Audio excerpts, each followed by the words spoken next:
From a lawsuit to a data breach, we're going to talk about all of the latest news happening around 2K22. Let's get right into it. The tattoo artist that does the tattoos for Randy Orton won a lawsuit against 2K. The tattoo artist Catherine Alexander won her lawsuit after claiming the publisher used her designs without permission. This article is coming over from Kotaku, and they say the following. Back in 2018, tattoo artist Catherine Alexander filed a lawsuit against Take-Two Interactive, claiming the video game publisher used her tattoo designs on models of Randy Orton in its WWE 2K games without her permission. Those designs, which include tribal tattoos, skulls, a Bible verse, and a dove and rose, are all featured on Randall Keith Orton's Viper-like frame. According to her deposition, Alexander claimed WWE contacted her offering to pay her $450 to use Orton's faux tattoo sleeve design for merchandise, which she turned down. According to the Video Game Chronicles, Take-Two argued that its reproduction of Orton's tattoos was fair use in order to create Orton in the WWE 2K video games. Turns out the jury at the US District Court Southern District of Illinois didn't buy that argument and ruled that Alexander was entitled to compensation, and she will receive $3,750 in damages. This isn't the first time that this has happened. This has happened to 2K previously when it comes to LeBron James in the NBA 2K franchise dealing with his tattoos. I do wonder though, and let me know in the comments below, do you think that this is going to impact the design and the aesthetics of Randy Orton in 2K23 and what it will look like overall? Are they going to go with just his basic tribal tattoos over each arm, giving something generic, or do you think that they are going to try and mimic it but make it maybe a little bit more dull so you can't really see the full detail? It's going to be interesting how it looks in the future games because they're not going to be able to recreate this. It's a tricky thing too, because any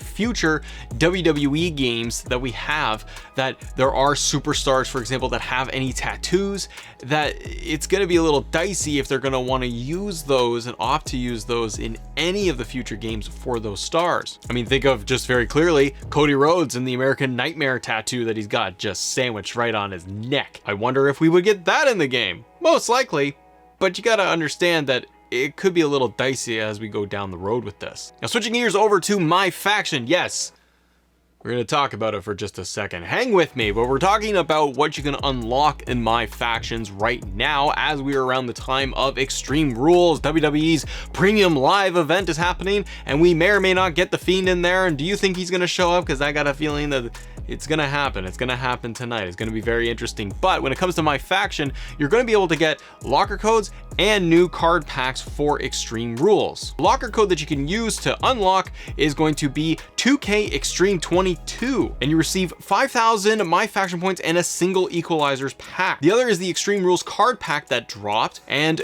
in the basic pack, it gets you 1 guaranteed Extreme Rules superstar and 4 of the random items. And some of the cards that are available in this pack are going to be John Cena, Roman Reigns with an 89 rating. You got Becky Lynch in there, Bobby Lashley, and even Chad Gable is making an appearance in these cards. I got one of these with My Faction points, and I ended up pulling an 88 Becky Lynch overall, which is pretty cool. So if you're into My Factions, make sure you're going to get some free packs and cash in any of those My Faction points you got lying around there. And one thing that I want to be able to highlight, now, if you're like me, you watch SmackDown, and if you watched the recent episode of SmackDown, you saw that Max Dupree is no more. Nah.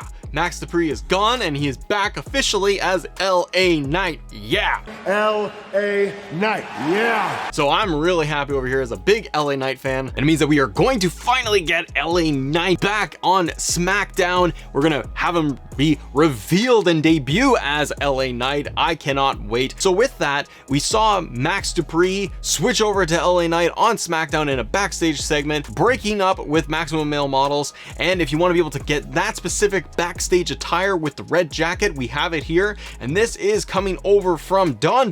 Shout out to Don, because he's a big supporter of the channel. And if you want to search for his version of LA Knight with the red jacket and the blue shirt and the black pants and red shoes, it's a great look.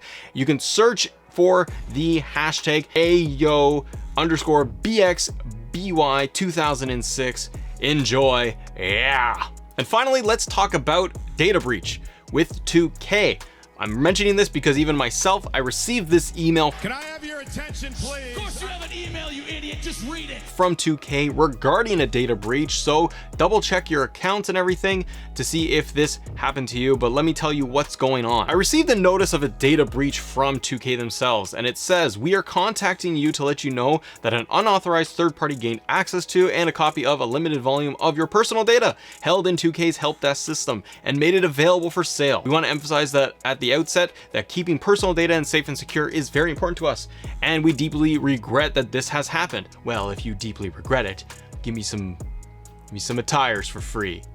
Unlock the My Faction attires, do it for me. Yeah, make it happen. Nah, they're not gonna do crap, are they? The email continues on to say what happened. So what happened here was that on September 19th, 2022, 2K learned that an unauthorized third party illegally accessed the credentials of one of our vendors to help desk platform that 2K uses to provide support to our customers. Following further investigation, we discovered that the unauthorized third party accessed and copied some of the personal data we recorded about you when you contact us for support.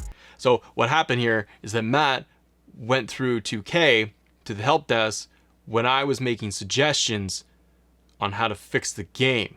And as a result for me trying to reach out, my data got compromised.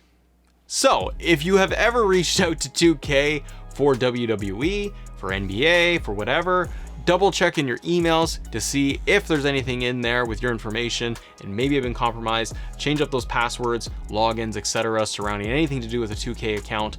Just be aware of anything like this going forward. 2K just finally wraps this up by just saying that they have launched a thorough forensic investigation with the assistance of leading outside cybersecurity experts and promptly took steps to address the issue, including taking support portal offline while we investigate further, and they're just basically looking into it. By the way, just one quick final note to all of you, anybody in the community, channel members, subscribers, just regular viewers, this is just a quick thank you that the channel is continuing to grow with your support. Every time you guys hit the like button, it does help get the algorithm to like the channel and then push it out more, but we've been going really hard with 2K content specifically here on the channel for what is coming up to a year now, and I just want to say a quick little thank you very much. So thank you for all your support, and we have more content coming at you all week long. Stay tuned. Thanks for watching, everybody. Also, if you want to be able to get any of the leaked, found, hidden My Faction attires, check this video right here.